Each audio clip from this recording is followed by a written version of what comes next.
Hello, night hunters and new viewers. For those viewing my videos for the first time, welcome. My name is Miles. For my returning viewers, welcome back. Today, after 3 months, we have another episode of Spaceflight Simulator. The reason it's been 3 months is because I got into a bike accident. Don't worry, I am fine. Number 2 being that I've been working on getting this laptop, and I bought the Steam version. Link will be in the description for those interested. And also, if you read the title of this vid, we are doing a mod by one of my favorite YouTubers, Brioche. No, not that Brioche, this Brioche. And his most famous mod is the Apollo Skylab Parts Pack mod. You can find it in the forum, link will also be in the description. And lastly, if you haven't seen my short, I moved.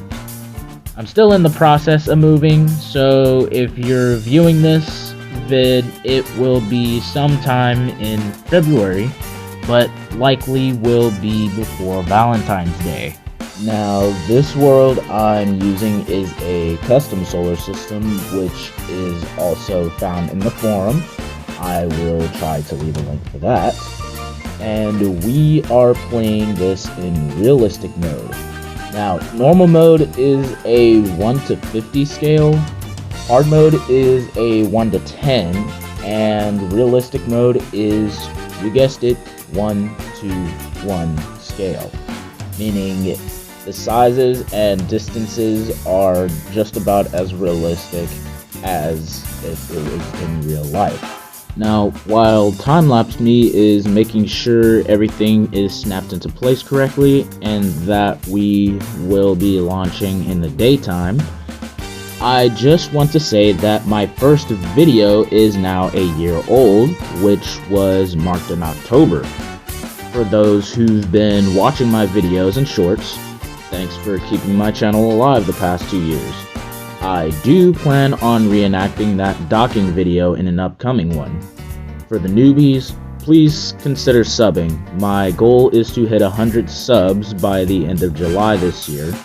And to the general audience, if you like the video, hit the thumbs up. It'll help spread the recommended faster than COVID did in 2020 and 2021. Ignition in 3, 2, 1. Ignition and liftoff. Liftoff is go. Remember when I said that we will be launching in the daytime? That's because in this custom solar system, Earth has a day-night cycle, and from what I remember from footage of Apollo 11, it was daytime during liftoff and ascent. 5 kilometers and climbing. Velocity is about 250 meters per second and accelerating. We're still subsonic even at this point. And again, please like the video and subscribe to my channel. I do not want to be seeing this. I actually want to hit 100 subs before May. Now, I should have more videos similar to this, so if you want to stay up to date, please hit the bell and select all. This process takes like 3 seconds. Come on now. We are now reaching max Q, or maximum aerodynamic drag. This term was used throughout all rocket launches. Roll the clips. We're through the region of maximum dynamic pressure now. And passing 45 seconds into flight, vehicle is now passing through max Q, maximum dynamic pressure. Max Q. We're throttling back up to full power as we're through max Q. And it looks like the S1C has run out of propellant. It is now dead weight. Now we are going to use the S2 to help us get into orbit. The S1C was used to help us get our trajectory past the Kármán line, while the S2 will help us gain horizontal velocity. Our altitude is now 70 kilometers. Velocity is 1500 meters per second. Our trajectory has not yet passed the Kármán line yet, so we're using more fuel than usual to get to LEO. This is going to be troublesome, especially for the S4B to get to the moon.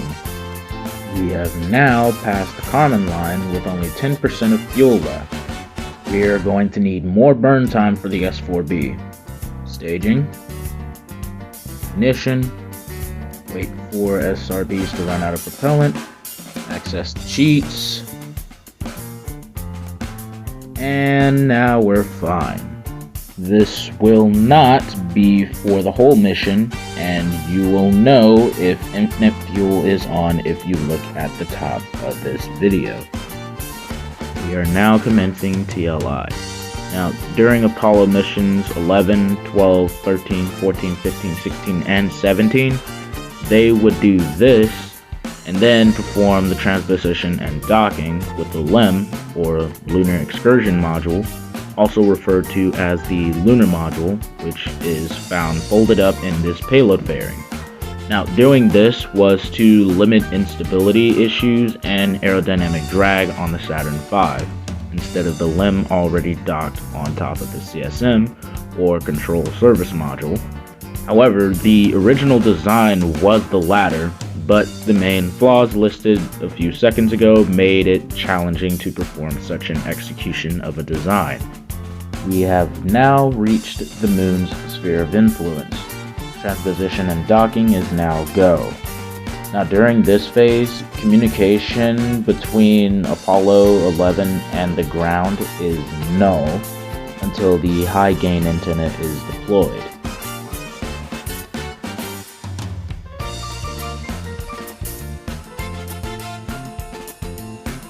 High gain antenna is now deployed.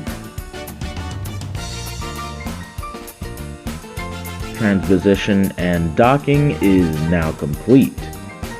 I don't know what simulator Aldrin was talking about, but this was quite easy, so Now, when we pull the LEM out of the fairing, this will change our trajectory, but that's alright because on day 3 there was a mid-course correction burn, and I'll come back on day 3 for that. Now, some of you might ask, Miles, how did you record this? well, I used a screen recorder just like on my phone, except the screen recorder on my phone is built in the system, but for my laptop it's a downloaded software. And we're back on day 3, just like I had said. Mid-course correction burn is go. Did I forget to tell you to like and subscribe? Looks like we have now made it to the dark side of the moon. Now, what we're going to do is slow down, so instead of just cruising behind the moon and potentially getting yeeted out of Earth's sphere of influence, we'll be orbiting the moon. After that, we'll transfer our astronauts to the LEM, undock the LEM, and descend the LEM down to the Sea of Tranquility.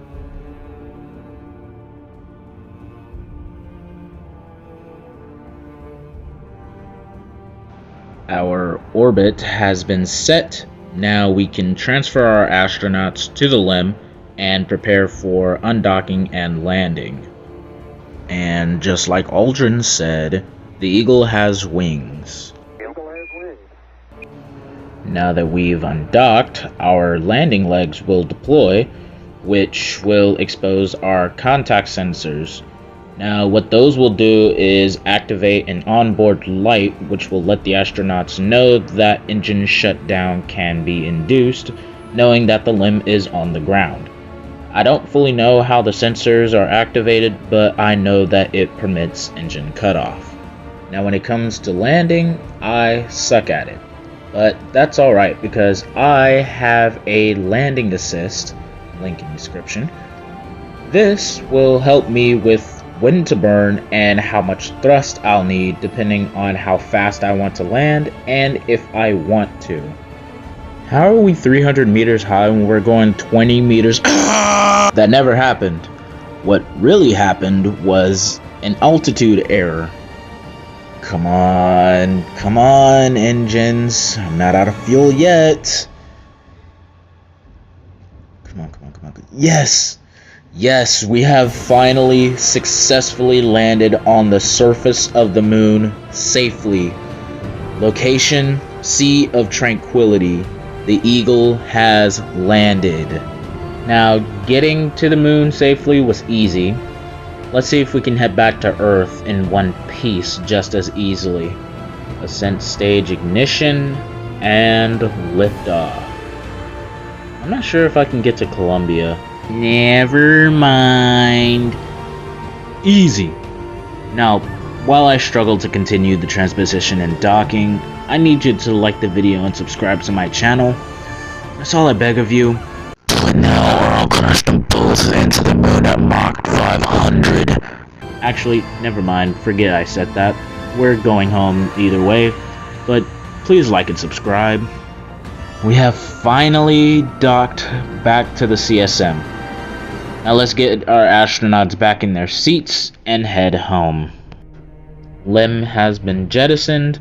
Now we can go to the near side of the moon to prepare for TEI, or trans-Earth injection, also called Earth orbit insertion. Trans-Earth injection burn has commenced.